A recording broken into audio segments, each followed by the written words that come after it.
Good morning दोस्तों, स्वागत है गुरुजी ज्ञान क्लासेस फॉर यू में। तो साथियों, इस वीडियो में हम पढ़ेंगे कल यानी 18 दिसंबर 2024 की 20 मल्टीपल चॉइस करंट अफेयर्स, जो कि साथियों आगामी परीक्षा के लिए विशेष होने वाले हैं। तो साथियों, शुरुआत करते हैं पहले क्वेश्चन से कि लोकसभा में 17 दिसंबर को संविधान का ...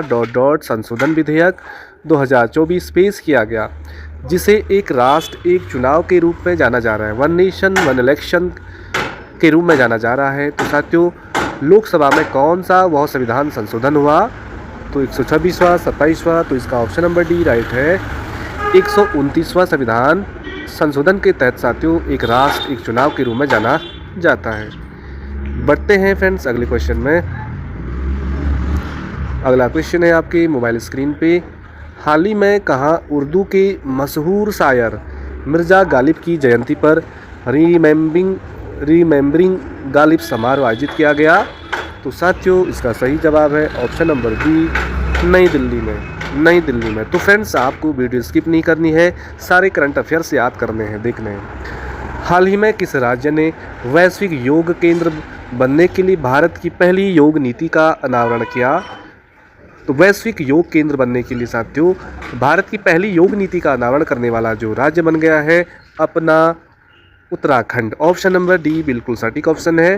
बढ़ते हैं अगले क्वेश्चन पे कि हाल ही में कहाँ मरुस्थलीकरण से निपटने के लिए UNCCD के कॉन्फ्रेंस ऑफ पार्टीज COP16 का 16वां सत्र आयोजित किया गया?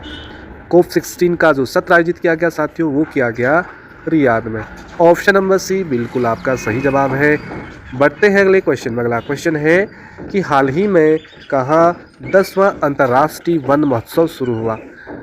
10वां साथियों अंतर्राष्ट्रीय हुआ इंटरनेशनल फॉरेस्ट, तो ये हुआ साथियों आपका भोपाल में। भोपाल आपका बिल्कुल राइट आंसर है। बढ़ते फ्रेंड्स अगले क्वेश्चन में। अगला है निम्नलिखित में से किसके लिए सरकार ने ENWR आधारित प्रतिज्ञा वित्त पोषण के लिए ऋण गारंटी शुरू की है? तो नंबर 1 किसानों के लिए की है, दूसरा व्यापारियों के लिए, तो ऑप्शन नंबर बी दोनों के लिए। ए और बी दोनों ऑप्शन यहाँ पे राइट हो जाएगा। आंसर होगा option number C. Next question देखें फ्रेंड्स। हाल ही में एक राष्ट्र एक चुनाव से संबंधित कितने विधेयक लोकसभा में पेश किए गए? वन नेशन वन इलेक्शन जो विधेयक पास किए गए साथियों लोकसभा में कितने किए गए, उनकी संख्या आपको बतानी है 2। पहला ऑप्शन बिल्कुल आपका सही जवाब है। नेक्स्ट क्वेश्चन बढ़ते हैं। हाल ही में किस देश ने डार्क ईगल नामक एक नई एंटी मिसाइल प्रणाली विकसित की है? डार्क ईगल साथियों ये भी याद रखना है मिसाइल का नाम, और यह एक एंटी मिसाइल प्रणाली डेवलप की है तो यूनाइटेड स्टेट ऑफ अमेरिका, संयुक्त राज्य अमेरिका ने साथियों। ऑप्शन नंबर डी बिल्कुल सटीक ऑप्शन है। अगला सवाल क्वेश्चन है अगला, प्रौद्योगिकी क्षेत्र की दिग्गज कंपनी गूगल ने किसको भारत के लिए नया कंट्री मैनेजर नियुक्त किया है? सुबह वाली वीडियो मैंने बताया था आप लोगों के लिए कि जो गूगल कंपनी के जो कंट्री मैनेजर नियुक्त हुई है उसका नाम क्या है? तो प्रीति लोबाना। ऑप्शन नंबर डी, जिन लोगों ने सुबह वाली वीडियो सुनी होगी वहाँ पे मैंने उसका जिक्र किया था, प्रीति लोबाना। नेक्स्ट क्वेश्चन है साथियों अगला, भारत में प्रति वर्ष किस तारीख को पेंशनर दिवस मनाया जाता है? पेंशनर रिटायर होने के बाद साथियों जो सम्मान मिलता है, जो राशि मिलती है, उसे कहते हैं पेंशन। तो भारतवर्ष में साथियों किस तारीख को पेंशनर दिवस मनाया जाता है? ये भी बहुत इंपॉर्टेंट हो सकता है एग्जाम के लिए। 17 दिसंबर को, 17 दिसंबर को।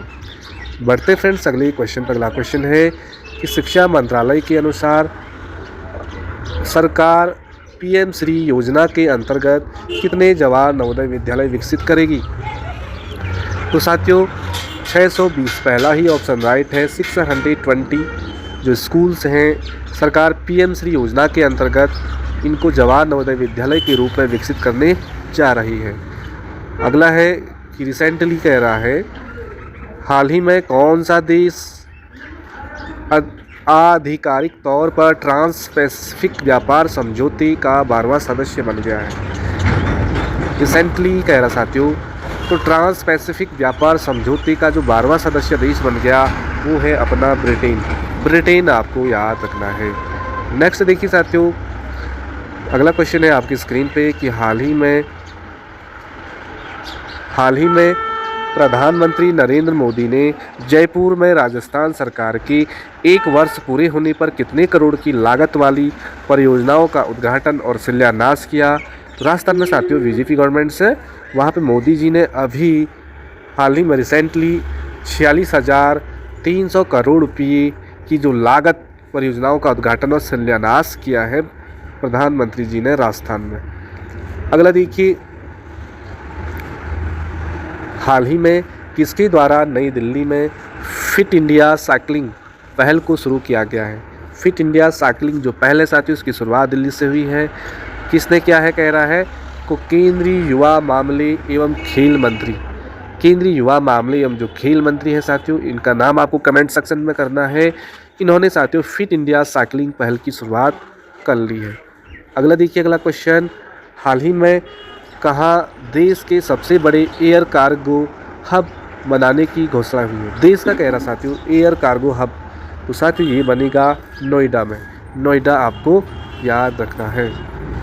बढ़ते फ्रेंड्स अगले क्वेश्चन पे। अगला प्रश्न है, निम्नलिखित में से कौन सा संयुक्त राष्ट्र एजेंसी और उसके मुख्यालय के बीच गलत मिलान है कह रहा है। तो साथियों गलत ऑप्शन ढूंढना है। पहला पढ़े हम, खाद्य एवं कृषि संगठन आपका ये रोम में है, बिल्कुल सही है। अंतर्राष्ट्रीय श्रम संगठन साथियों जिनेवा है। अंतर्राष्ट्रीय स्वास्थ्य संगठन भी जिनेवा याद रखना है। अंतर्राष्ट्रीय मुद्रा कोष ये न्यूयॉर्क नहीं है, और यूनेस्को आपका पेरिस में है। तो अंतर्राष्ट्रीय मुद्रा कोष साथियों आपका हेग में है शायद। तो अंतर्राष्ट्रीय जो मुद्रा कोष है न्यूयॉर्क में नहीं है। ये ऑप्शन नंबर सी बिल्कुल आपका यहाँ पे ऑप्शन है। अगला देखिए, तो फ्रेंड्स अगला क्वेश्चन है कि भारत में संविधान का अनुच्छेद 356 के तहत राष्ट्रपति शासन की घोषणा के लिए कौन सी शर्त आवश्यक है। तो साथियों अनुच्छेद जो आर्टिकल 356 राष्ट्रपति शासन से रिलेटिव है, बट घोषणा करने के लिए एक शर्त होनी चाहिए, तो वो है राज्य सरकार की विफलता। यदि किसी राज्य में विफलता है, सरकार चला नहीं पा रही है, तो वहाँ पे साथियों आर्टिकल 350 के तहत राष्ट्रपति शासन लग सकता है। अगला क्वेश्चन 18वां कि पारसनाथ पहाड़ी मोस्ट इम्पोर्टेंट निम्नलिखित में किस राज्य की सर्वोच्च चोटी है। तो साथियों पारसनाथ जो पहाड़ी है ये झारखंड राज्य की सर्वोच्च चोटी है। जैसे उत्तराखंड की सर्वोच्च चोटी है नंदा देवी साथियों, उसी तरह झारखंड की जो सबसे ऊंच चोटी है वो है पारसनाथ पहाड़ी। अगला देखिए 19वां, निम्नलिखित में से किसने 1935 में शैवाल की संरचना और उसके प्रजनन तंत्र की व्याख्या की थी। 1935 की बात हो रही साथियों। एल्गी का स्ट्रक्चर्स एंड उसका जो रिप्रोडक्शन सिस्टम्स है उसके बारे में, या फर्टिलाइजेशन जो सिस्टम्स है उसके बारे में साथियों थ्योरीज दी, व्याख्या की। वो साइंटिस्ट कौन है, उनका नाम है A5 Fritz. Option number B बिल्कुल आपका सही जवाब है।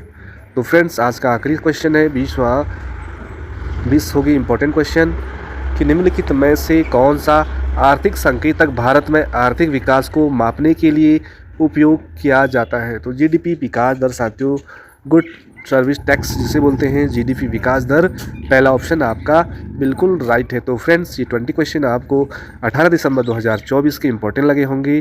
फ्रेंड्स आगामी जितनी भी परीक्षाएं हैं वहाँ के लिए सारे क्वेश्चन इंपॉर्टेंट हैं। आई होप आप अगली क्लास में मिलोगे। तब तक के लिए बाय बाय, जय हिंद, नमस्कार।